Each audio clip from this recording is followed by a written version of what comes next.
पता है एक दिन ये सिनेमा मुझे सलाम ठोकेगा। मेरी एक्टिंग इसकी इतनी ज्यादा अच्छी है कि मुझे ऑस्कर मिलना चाहिए। तभी होंग की सेक्रेटरी बोलती है, बॉस आप देख रहे हैं ना लोग अपनी गर्लफ्रेंड को कितना बड़ा बड़ा गिफ्ट दे रहे हैं, आप मुझे घर कब गिफ्ट करने वाले हैं। वही होंग सोच रहा होता है मैं क्या करूं, मैं गरीब हूँ, मैं इतना महंगा घर अफोर्ड नहीं कर सकता। फिर टोनी मिस्टर होंग को उस घर की पेमेंट कर देता है और कहता है मैंने अभी आपको $10 मिलियन एडवांस में कर दिया है।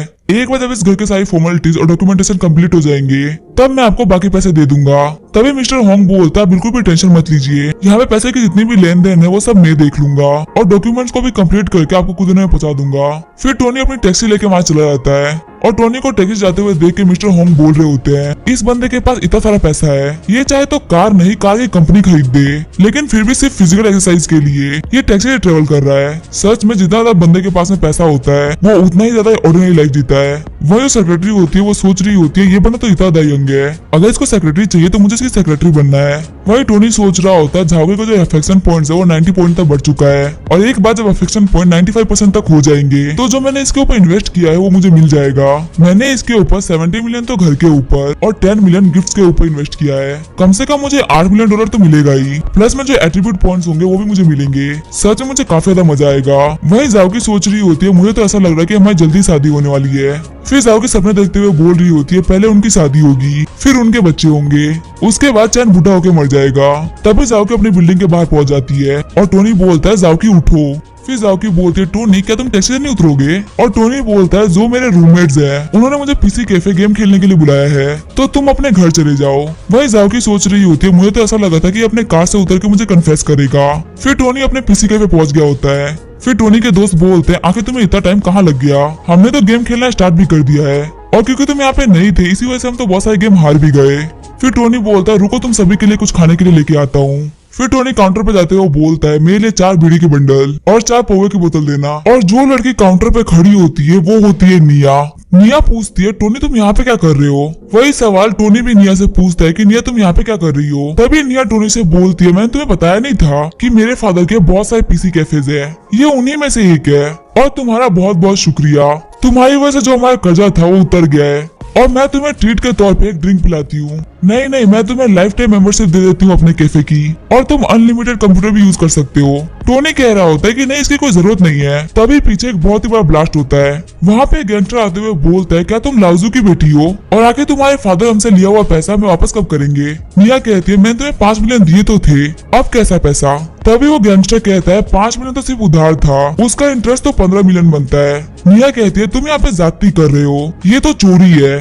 तभी वो गैंगस्टर निया का हाथ पकड़ते हुए बोलता है फालतू बातें करना बंद करो, अगर तुम हमें 15 मिलियन नहीं दे सकती तो तुम्हें हमारे साथ में चलना होगा। जितनी सुंदर तुम हो उसे तुम हमारे क्लब की स्टार बन सकती हो, 1-2 साल तो काफी रहेंगे तुम्हारे लिए कर्जा उतारने के लिए। तभी टोनी आगे बढ़ते हुए उस गैंगस्टर का हाथ मोड़ देता है और बोलता है मेरे गुस्सा होने से पहले यहाँ से निकल जाओ। वही निया कहती है टोनी ने मुझे फिर से बचा लिया और वो गैंगस्टर अपने सारे बंदों से बोलता है इस कुत्ते ने हमारे सामने भोंकने की हिम्मत करी है, इसके हाथ पाँव तोड़ दो। तभी टोनी गैंगस्टर बॉस को किक मार देता है। फाइट को देखते हुए टोनी के दोस्त बोल रहे होते हैं आखिर फाइट करने में इतना अच्छा कैसे हो गया, ये तो बिल्कुल गेम के कैरेक्टर की तरह फाइट कर रहा है। थोड़ी देर बाद सारे गैंगस्टर वहाँ से मार खा के भाग रहे होते हैं।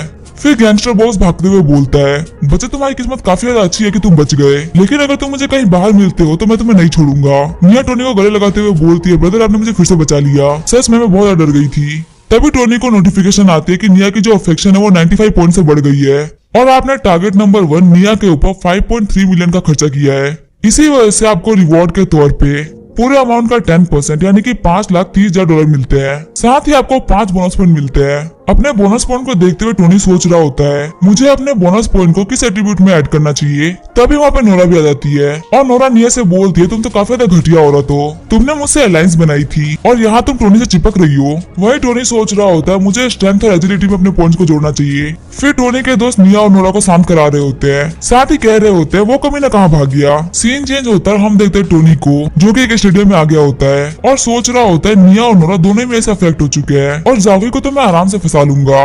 अब और पैसा कमाने के लिए मुझे कोई नया टारगेट ढूंढना होगा, वरना मेरे इतने प्यारे चार्म का क्या ही मतलब होगा। तभी टोनी के पास एक लड़की आते हुए बोलती है कि आप थोड़ा साइड हट जाएंगे, आपकी वजह से दूसरे लोगों को परेशानी हो रही है और कुछ देर के लिए स्टेडियम बिजी रहेगा क्योंकि यहाँ पे एक शॉर्ट डिस्टेंस रेस होने वाली है। क्या आप प्लीज यहाँ पे रास्ता बनाएंगे लोगों के लिए। वही टोनी सोच रहा होता है ये लड़की दिखने में काफी ज्यादा स्ट्रेट फॉरवर्ड लग रही है। फिर टोनी उस लड़की के सामने अपना फोन करते हुए बोलता है अगर आप मुझे वीचेट पे ज्वाइन कर लेती हैं तो मैं यहाँ से हट जाऊंगा। तभी वहाँ पे एक बंदा आता है और वो बोलता है हे लड़के तुम क्या कर रहे हो। वो बंदा एक एथलीट होता है और वो बंदा बोलता है ये लड़की मेरी गर्लफ्रेंड है, तुम इस पर ट्राई मत करो।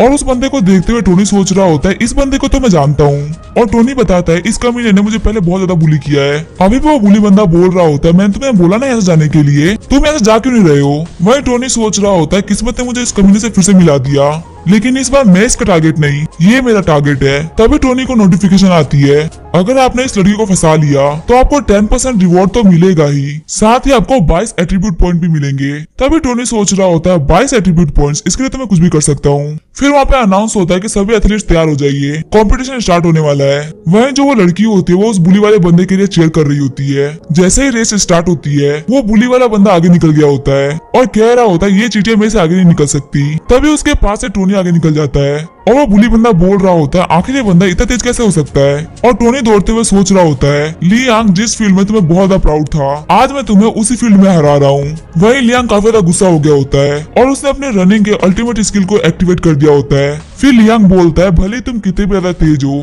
लेकिन तुम एक एम्पर को नहीं हरा सकते। लियांग ये सब कह ही रहा होता है तभी टोनी ग्राउंड का एक पूरा राउंड काट के आ जाता है। लियांग बोल रहा होता है आखिर ये कैसे पॉसिबल हो सकता है, मैं यहाँ पे सिर्फ खड़ा था तब तक ये पूरे ग्राउंड का एक राउंड काट के आ गया। वही जो पूरी क्राउड होती है वो टोनी की परफॉर्मेंस को देख के काफी ज्यादा पागल हो रही होती है और एंकर कह रहा होता है आज हमें काफी ज्यादा एक्स्ट्राऑर्डिनरी बंदा मिला है, ये एकदम फ्लैश की तरह दौड़ रहा है, सिर्फ 50 सेकंड के अंदर इसने एक पूरा राउंड कंप्लीट कर लिया है। वहीं जो लियांग की गर्लफ्रेंड होती है वो शॉक्ड हो गई होती है और कह रही होती है लियांग कैसे हार सकता है। और एंकर अनाउंस करता है कि हमें एक नया चैंपियन मिला है, इस चैंपियन ने बहुत सारे रिकॉर्ड तोड़े हैं और सबसे कमाल की बात तो ये है कि ये बंदा कोई एथलीट नहीं है, इसने पहली बार कंपटीशन में पार्ट लिया है। तभी टोनी के पास में कोच आते हुए बोलते हैं लड़के मैंने तुम्हारी एबिलिटीज को देखा है, अगर तुम चाहो तो तुम हमारे ट्रैक एंड फील्ड को ज्वाइन कर सकते हो, मैं तुम्हें नेशनल टीम में ज्वाइन करवाऊंगा, ये मैं तुमसे वादा करता हूँ। और लियांग रोते हुए बोलता है कोच ये जगह तो आपने मुझे देने के लिए बोली थी। वहीं वो लड़की टोनी के बारे में सोच रही होती है और बोलती है ये लड़का तो काफी ज्यादा फास्ट है। तभी उसके पास लियांग आते हुए बोलता है आखिर तुम क्या सोच रही हो। और वो लड़की बोलती है कुछ भी नहीं, मैं बस तुम्हारे रेस के बारे में सोच रही थी। सीन चेंज होता है, हम देखते हैं जाओकी को जिससे यूकी पूछ रही होती है कि आखिर तुम कहाँ थी और जाओकी बोलती है तुम्हें पता है टोनी ने मुझे घर खरीद के दिया है। फिर यूकी शॉक्ड होते हुए बोलती है क्या उसने तुम्हें घर खरीद के दिया है। और जाओकी बोलती है हाँ मैं उसके साथ में घर देखने के लिए गई थी और तुम्हें पता है उसने 60 मिलियन का घर खरीदा है और उसने ये कहा है कि जो उसका है वो मेरा है, वो बहुत ही अच्छा है। वही यूकी सोच रही होती है सच में सुंदर होने के काफी ज्यादा फायदे हैं, काश ऐसी किस्मत मेरी होती, मुझे भी कोई बिलियनर मिल जाता। फिर यूकी शॉक्ड होते हुए बोलती है जाओ कि ये देखो ये क्या है। ऑनलाइन एक आर्टिकल छपा होता है जिसमें लिखा होता है कि टोनी एक बहुत ही बड़ा कमीना है, वो एक साथ में बहुत सारे रिलेशनशिप को लेकर चल रहा है। वही हम देखते हैं टोनी को जो कि बोलता है आखिर ये किसने छापा है। साथ ही वो सोच रहा होता है मैं काफी टाइम से काफी ज्यादा हाई प्रोफाइल रह रहा हूँ, पक्का से यहाँ पे कोई होगा जिसकी मेरे से जली होगी। सीन चेंज होता है, हम देखते हैं 3 लड़कों को जो कि बोलते हैं हमारी पोस्ट तो वायरल हो गई और एक दूसरा बंदा बोलता है कि अब टोनी की कोई भी इज्जत नहीं बचेगी। तभी उनके पीछे एक बंदा आता है और वो बोलता है तुम यहाँ पे क्या कर रहे हो, तुम लोगों ने यहाँ पे कर्टन्स क्यों बंद करके रखा है। फिर चश्मे वाला बंदा बोलता है हमारे आर्ट कॉलेज में एक बंदा है जिसका नाम टोनी है, वो बहुत ही ज्यादा एरोगेंट है, हम लोग बस उसी कमीने से डील कर रहे थे। फिर लिनलैंग बोलता है तो वही बंदा है जिसके साथ अभी मैंने रेस करी है, ये तो बिल्कुल उसी बंदे की तरह दिख रहा है जिसको मैं रोज मारा करता था। मैं समझ गया, मैं इसको जानता हूँ, हम दोनों सेम हाई स्कूल में हुआ करते थे और ये बचपन से ही बहुत ही बड़ा पागल है और मुझे इसके बारे में काफी अच्छी इन्फॉर्मेशन भी है। ये बिल्कुल भी अच्छा इंसान तो नहीं है, ये लड़कियों के पीछे पड़ा रहता था और उनकी चाहता रहता था। फिर वो बंदे बोलते हैं ठीक है ब्रदर, इसकी जितनी भी बेकार बातें है वो आप हमें बता दीजिए, हम पोस्ट में इसके बारे में सिर्फ बेकार बेकार चीजें लिखेंगे। वही लियांग सोच रहा होता है इसे कोई फर्क नहीं पड़ता कि तुम मुझसे रेस जीत गए और जो कोच है वो तुम्हें बहुत ज्यादा पसंद करते हैं, मेरे लिए बस ये जरूरी है कि तुम बर्बाद हो जाओ। और फिर वो लोग एक एक करके लियांग के बारे में काफी सारी गलत गलत पोस्ट छापते हैं। ये पोस्ट देख के कॉलेज के सारे लोग काफी ज्यादा शॉक्ड हो गए होते हैं। सीन चेंज होता है, हमें प्रिंसिपल के रूम का सीन दिखाया जाता है जो कि फोन को तोड़ते हुए बोल रहे होते हैं क्या ये सारी न्यूज सच है, और अगर ये बात सच है तो मैं खुद इन्वेस्टिगेट करके उस बच्चे को इस स्कूल से बाहर निकालूंगा। वही हम देखते हैं उस बच्चे को जो कि बोल रहा होता है अगर इस प्रिंसिपल को फोन तोड़ना था तो वो अपना फोन तोड़ता, इसने मेरा फोन क्यों तोड़ दिया। फिर इन्वेस्टिगेशन के लिए पुलिस आ गई होती है और वो सबसे पहले जाओकी से क्वेश्चन करती है। तभी जाओकी बताती है टोनी जो कि आर्ट्स कॉलेज से है वो काफी ज्यादा अच्छा है, वो कभी भी किसी भी लड़की को परेशान नहीं देख सकता। वो एक बहुत ही फेमस फैमिली से बिलोंग करता है और उसके पास बहुत सारा पैसा है, लेकिन फिर भी वो लोगों से काफी अच्छे तरीके से बिहेव करता है, यहाँ तक कि उनकी हेल्प भी करता है और रात में डार्क नाइट बन के लोगों को बचाता है। वो एकदम पावरफुल और मिस्टीरियस है, बिल्कुल सिटी के गार्डन की तरह, और मेरी नजरों से तो टोनी मुझे एक हीरो दिखता है। फिर पुलिस वाले बोलते हैं आपने कुछ ज्यादा ही नहीं बता दिया। तभी दूसरा पुलिस वाला बोलता है आप ये सारी बातें इतने भरोसे के साथ कैसे बोल सकती हैं? और जाओकी बोलती है ये सारी बातें मैंने उसके साथ रह के फील करी है। और प्रिंसिपल अपने असिस्टेंट से बोल रहा होता है क्या तुम्हें जाओकी की बातों पे भरोसा है? तभी असिस्टेंट जाओकी के डॉक्यूमेंट देते हुए बोलता है ये स्टूडेंट यूनियन की वाइस प्रेसिडेंट है और भले इसकी कुछ हरकतें काफी ज्यादा अजीब है लेकिन ये कभी भी झूठ नहीं बोलती और इसकी बातों से लग रहा है कि टोनी काफी ज्यादा अच्छा इंसान है। फिर प्रिंसिपल बोलते हैं चलो ठीक है अब बाकी बच्चों को बुलाओ पूछताछ के लिए। साथ ही वो सोच रहे होते हैं मुझे विश्वास नहीं हो रहा कि यहाँ पे ऐसा भी कोई स्टूडेंट है जो कि मुझसे ज्यादा अच्छा है। फिर पुलिस नोरा के पास जाती है और बोलती है हमें हमारे क्लास में टोनी के बारे में कुछ पूछताछ करनी थी, क्या आप इन्वेस्टिगेशन के लिए हमारे साथ चल सकती हैं? फिर नोरा उन सभी लोगों को बताती है कि टोनी एक काफी अच्छा इंसान है पर मैं बिल्कुल भी अच्छी नहीं हूँ, इसी वजह से मैं टोनी को नहीं पा पाई। मैं पैसे के चक्कर में पागल हो गई थी, इसी वजह से मैं उसकी अच्छाई को नहीं देख पाई। लेकिन ये जो भी गलती है वो मेरी है, टोनी की बिल्कुल भी नहीं, क्योंकि टोनी तो काफी अच्छा इंसान है। फिर पुलिस वाले बोलते हैं तुम्हारे कहने के हिसाब से तुम टोनी को पसंद करती हो लेकिन उसने तुम्हें रिजेक्ट कर दिया है, पर फिर भी तुम ये मान रही हो कि वो एक अच्छा इंसान है। और नोरा बोलती है जो मेरे साथ हो रहा है मैं उसको डिजर्व करती हूँ, लेकिन टोनी अच्छा इंसान है इसमें तो कोई शक ही नहीं है, उसने कुछ भी गलत नहीं किया, बस मैं उसके प्यार के काबिल नहीं हूँ। ये सब देख के प्रिंसिपल डिप्रेशन में चले गए होते हैं और सोच रहे होते हैं मैंने कहीं कोई गलती तो नहीं कर दी, कहीं टोनी सच में कोई अच्छा इंसान तो नहीं है। और उसके बारे में जो आर्टिकल छपा था लगता है उन लोगों ने झूठ लिखा है। फिर निया अपने साथ में आर्ट सोसाइटी के चेयरमैन को लेके आती है। प्रिंसिपल उनसे हाथ मिलाते हुए बोलते हैं मिस्टर चेयरमैन आप यहाँ पे क्या कर रहे हैं? फिर निया बताती है मैं आपके आर्ट कॉलेज की स्टूडेंट हूँ और हम लोग यहाँ पे इसी वजह से आए हैं क्योंकि आपके कॉलेज के टोनी ने कुछ दिनों पहले मुझे बचाया था और उसने मेरी फैमिली की भी बहुत सारी हेल्प करी, इसी वजह से हमने उसके लिए एक बैनर प्रिपेयर किया है। ये जान के प्रिंसिपल बिल्कुल ही शॉक्ड हो गए होते हैं। साथ ही प्रिंसिपल सोच रहे होते हैं लगता है मैंने गलत किया, मुझे एक बार जाके उस पोस्ट को फिर से देखना चाहिए। और जब प्रिंसिपल उस पोस्ट के कमेंट में जाके पढ़ते हैं तो उसमें लिखा होता है कि टोनी तो काफी ज्यादा हैंडसम बंदा है, क्या इतना हैंडसम बंदा एक बुरा इंसान हो सकता है? और काफी सारे लोगों ने तो ये भी कमेंट कर रखा होता है कि जिसने ये पोस्ट डाली है वो टोनी से काफी ज्यादा जलता है। ये देख के प्रिंसिपल सोचने लगते हैं ये कहीं यूथ का आइडल तो नहीं। फिर उनके मन में एक कहानी बन जाती है कि टोनी ये काफी ज्यादा पॉपुलर लड़का है जिससे बहुत सारे बंदों की जलती है, इसी वजह से उसे परेशान करने के लिए उसके ऊपर ब्लेम्स लगाते रहते हैं। ये सब सोचने के बाद में प्रिंसिपल बोलते हैं मैं समझ गया टोनी तुम्हारे साथ में गलत हुआ है, लेकिन अब तुम बिल्कुल भी टेंशन मत लो, तुम्हारा प्रिंसिपल तुम्हें जस्टिस दिलाएगा। मैं जो कि इस यूनिवर्सिटी का सबसे पहला जीनियस स्टूडेंट था वो कभी भी किसी और जीनियस के साथ में कुछ भी गलत नहीं होने देगा। फिर प्रिंसिपल टोनी के सम्मान में एक फंक्शन रखवाते हैं और वहाँ पे सारे बच्चों को बुलाते हैं और अनाउंस करते हैं कि जितने भी मैंने इन्वेस्टिगेशन करवाई जिससे पता चलता है कि ये सिर्फ र्यूमर्स थे और आज ये फंक्शन इसलिए रखा गया है ताकि टोनी के नाम को क्लियर करा जा सके। टोनी सिर्फ एक अच्छा इंसान नहीं, ये सोसाइटी के बारे में भी काफी ज्यादा सोचता है, लोगों को बचाने के लिए बहुत बार आगे भी आया है, लेकिन शायद से किसी बच्चे को पता होगा कि इसने कितने सारे अच्छे काम किए हैं। सच में ये कितनी बड़ी मैजेस्टिक पर्सनैलिटी है, ऐसे स्वर भगवान बहुत ही कम लोगों को देते हैं। तो चलो हम सभी लोग क्लास में टोनी से सीखते हैं कि एक अच्छा इंसान कैसे बनते हैं। ये सारी बातें सुनकर सारे बच्चे टोनी के लिए क्लैपिंग करने लगते हैं। वही टोनी सोच रहा होता है आखिर मैंने ऐसा क्या कर दिया जिसकी वजह से मुझे सर्टिफिकेट मिल रहा है और मुझे तो बिल्कुल भी याद नहीं कि मैं किसी और की हेल्प करने के लिए आगे आया हूँ। वही भीड़ में लियांग खड़ा होता है जो कि बहुत ज्यादा गुस्सा होता है, साथ ही सोच रहा होता है इस कमीने को तो यहाँ पे बदनाम होना चाहिए था, इसकी यहाँ पे इतनी तारीफ क्यों हो रही है और इस कमीने की जगह पे मुझे खड़ा होना चाहिए था और यहाँ पे मेरी तारीफ होनी चाहिए थी, लेकिन यहाँ पे ऐसा बिल्कुल भी नहीं हो रहा। तभी लियांग की नजर अपनी गर्लफ्रेंड पर जाती है जो कि टोनी की तारीफ सुनकर काफी ज्यादा खुश हो रही होती है और टोनी की तरफ जो उसके अफेक्शन पॉइंट होते हैं वो भी बढ़ रहे होते हैं। फिर फंक्शन खत्म होने के बाद सारे बच्चे वहाँ जाने लगते हैं। लियांग बोलता है जूली मैंने देखा तुम उस टोनी की तारीफ पे कितना खुश हो रही थी और आखिर तुम्हारी इस खुशी का मतलब मैं क्या समझूं? तभी जूली बोलती है लियांग क्या तुम पागल हो चुके हो? आखिर तुम किसी और बंदे के लिए मुझसे क्यों जलेस हो रहे हो? जिस बंदे की इतनी ज्यादा तारीफ हो रही थी उसके लिए सब ताली बजा रहे थे तो मैंने भी ताली बजा दी, और अगर सच बताओ तो मुझे उस लड़की की तरह बनना है ताकि मेरी भी तारीफ हो सके। ये सुन के लियांग की और जल जाती है। वही जूली बोलती है जब उसने तुम्हें रेस में हराया था तब उसके पास नेशनल में जाने के ऑफर्स आए थे लेकिन उसने फेमस होना छोड़ के अपनी ऑर्डिनरी लाइफ में जाना अच्छा समझा। तभी लियांग आगे बढ़ते हुए जूली का हाथ जोर से पकड़ लेता है और बोलता है वो कमीना मुझे कभी नहीं हरा सकता। वहीं जूली बोलती है लियांग मेरा हाथ छोड़ो, मुझे दर्द हो रहा है। लेकिन लियांग उसे नहीं छोड़ रहा होता और बोलता है भले तुम उसे पसंद करो या बाकी सब उसे पसंद करे, टोनी एक ऐसा कुत्ता जिसको मैंने अपने पैरों से रोंदा है, वो मुझसे आगे नहीं निकल सकता।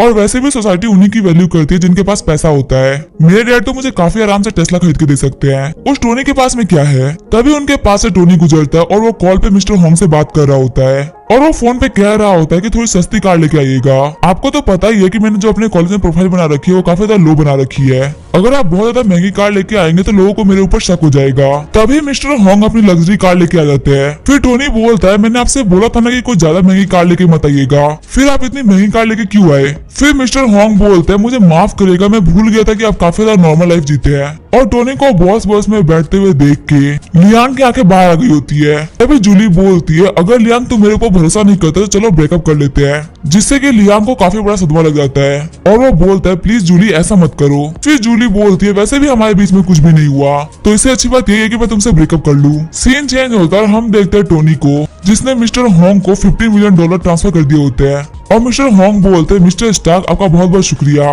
फिर टोनी बोलता है जैसे कि आपकी पेमेंट हो चुकी है तो मैं वापस अपने कॉलेज जाता हूँ।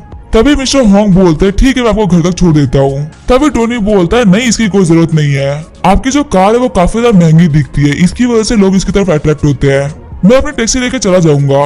जाते हुए टोनी सोच रहा होता है भले ही मैंने वो घर खरीद लिया है लेकिन अभी भी जाओकी मेरे अफेक्शन में नहीं गिरी है और 25 पॉइंट पाने के लिए मुझे और मेहनत करनी होगी और आखिर मैं उसे क्या दे सकता हूँ। फिर वो अपना चैट ग्रुप खोलता है जिसमें सभी लोग बोल रहे होते हैं टोनी ने वो घर खरीद लिया और सच में इनके पास बहुत सारा पैसा है, इसी वजह से ये इतने आराम से इतना बड़ा घर खरीद पाए। और टोनी वहाँ पे मैसेज करता है कि नहीं नहीं ऐसी कोई बात नहीं है, मैं तो बस यहाँ पे हेल्प कर रहा था। तभी ग्रुप में एक बंदा मैसेज करता है कि क्या मिस्टर टोनी को कोई कार चाहिए, मेरे पास काफी अच्छे कार के ऑप्शंस है, तो अगर आप चाहे तो वो ले सकते हैं। वही टोनी सोच रहा होता है हाँ कार, मैं जाके कोई कार गिफ्ट जरूर कर सकता हूँ। सीन चेंज होता है, हमें लग्जरी कार के शोरूम का सीन दिखाया जाता है जहाँ पे एक बंदा खड़ा होता है और वो बोलता है मेरा नाम है जेन हाउटियान, मेरी फैमिली यहाँ पे कुछ बिजनेसेस को संभालती है जिसमें मेरा बिजनेस है कार का और मुझे आपसे मिलकर काफी ज्यादा अच्छा लगा मिस्टर स्टार्क। वही टोनी जेन ग्रुप के कार्स को देखते हुए बोल रहा होता है ये लोग यहाँ पे बहुत सारी कंपनीज को ऑन करते हैं जिसमें कुछ कंस्ट्रक्शन, कार मेकिंग और लॉजिस्टिक कंपनीज है और इसका जो सरनेम है जेंग उसी से पता चलता है कि लोग कितने अमीर है। फिर टोनी बोलता है ब्रदर जेंग इतनी कम उम्र में इतनी बड़ी कार की कंपनी को ऑन करना बहुत बड़ी बात है।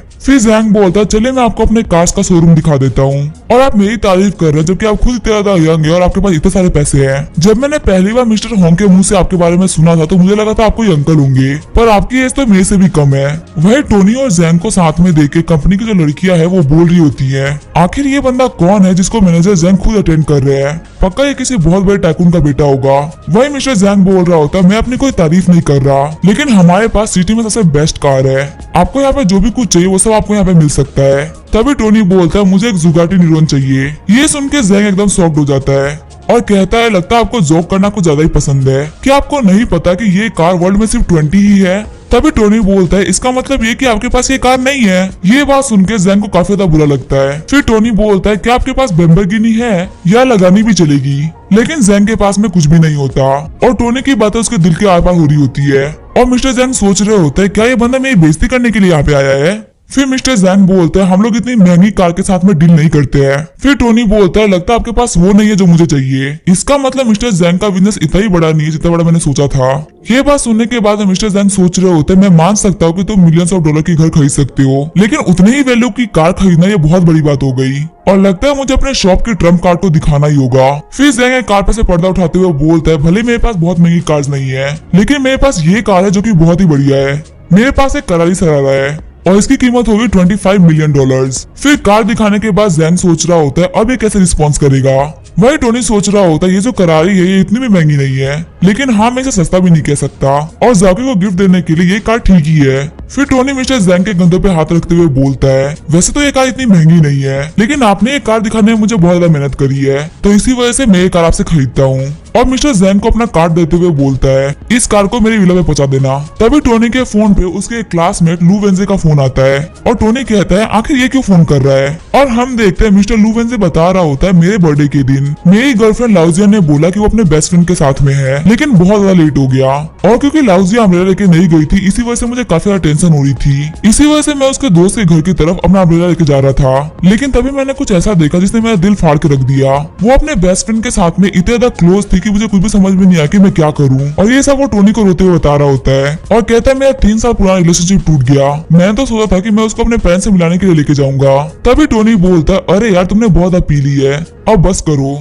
वहीं लू वेंजे बोल रहा होता है मैंने कुछ भी गलत नहीं किया, तो मेरे साथ गलत क्यों हुआ और क्या मैं कैसे भी उसको अपना बना सकता हूँ। तभी टोनी लू वेंजे को खींचते हुए बोलता है अपने दिमाग को क्लियर करो, यहाँ पे तुम्हारी कोई गलती नहीं है और भाई तेरी भी तो कोई सेल्फ रिस्पेक्ट है, क्या यहाँ पे तू उसका कुत्ता बनना चाहता है। तभी लू वेंजे अपने घुटनों पे आते हुए बोलता है मुझे पता है, लेकिन मैं यहाँ पे बहुत ज्यादा यूजलेस फील कर रहा हूँ। तभी टोनी बोलता है मैं मानता हूँ तेरे को एक्सेप्ट करने में बहुत टाइम लगेगा, लेकिन वो लड़की तेरे लिए बिल्कुल भी ठीक नहीं है जिसने बिना किसी रीजन की वजह से तुझे इतना बड़ा धोखा दिया।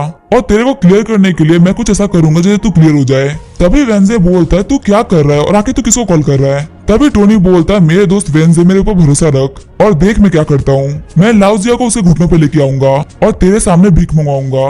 और हम देखते हैं टोनी ने जेंग हाउटियन को कॉल किया होता है। टोनी बोलता है हाउटियन मुझे तुमसे कुछ कार चाहिए थी और वो कार कुछ ज्यादा महंगी नहीं होनी चाहिए, बस वो कुछ मिलियंस की होनी चाहिए। और हाँ अपने कुछ अमीर दोस्तों को भी लेके आ जाना ताकि वो कार ड्राइव कर सके। और जाउटियन बोलता है कोई टेंशन नहीं है मैं सब संभाल लूंगा। वही वेंजे सोच रहा होता है आखिर ये कर क्या रहा है। फिर टोनी निया को कॉल करते हुए बोलता है क्या तुम आज रात को फ्री हो, मुझे तुम्हें बहुत ही खास इंसान से मिलवाना था। वही वेंजे सोच रहा होता है ये तो पहले से काफी ज्यादा बदल चुका है। सीन चेंज होता है, हमें एक रेस्टोरेंट का सीन दिखाया जाता है जहाँ पे निया ने टोनी को गले लगा रखा होता है और ये देख के वेंजे काफी ज्यादा शॉक्ड हो रहा होता है। और वेंजे सोच रहा होता है इस लड़की के लुक्स 10 आउट ऑफ 8 है और टोनी के सिर्फ एक कॉल पे यहाँ पे दौड़ते हुए आ गई। क्या ये वही टोनी है जो कि लड़कियों के पीछे घुमा करता था? लगता है ये पहले से बहुत ज्यादा चेंज हो चुका है। फिर टोनी निया को बताता है कि ये जो सामने बैठा हुआ ये मेरा बचपन का दोस्त है और इसका नाम है लू वेंजे। और निया बोलती है आपने सिर्फ अपने दोस्त से मिलाने के लिए मुझे इतनी रात को बुलाया। साथ ही निया सोच रही होती है इतने रात को ये अपने इतने खास दोस्त से मुझे मिला रहा है, इसका मतलब ये मेरे लिए कुछ सोचता तो है। तभी टोनी बोलता है मैंने तुम्हें ऐसे ही नहीं बुलाया, मैं कल कुछ करने वाला हूँ, उसमें मुझे तुम्हारी हेल्प चाहिए। हमें कल किसी को बहुत ज्यादा शॉक करना है। तो अब नेक्स्ट एपिसोड में देखेंगे कि टोनी लाउजिया को कैसे शॉक करता है और अपनी गलती पछतावा करवाता है। तब तक के लिए वीडियो देखने के लिए थैंक यू।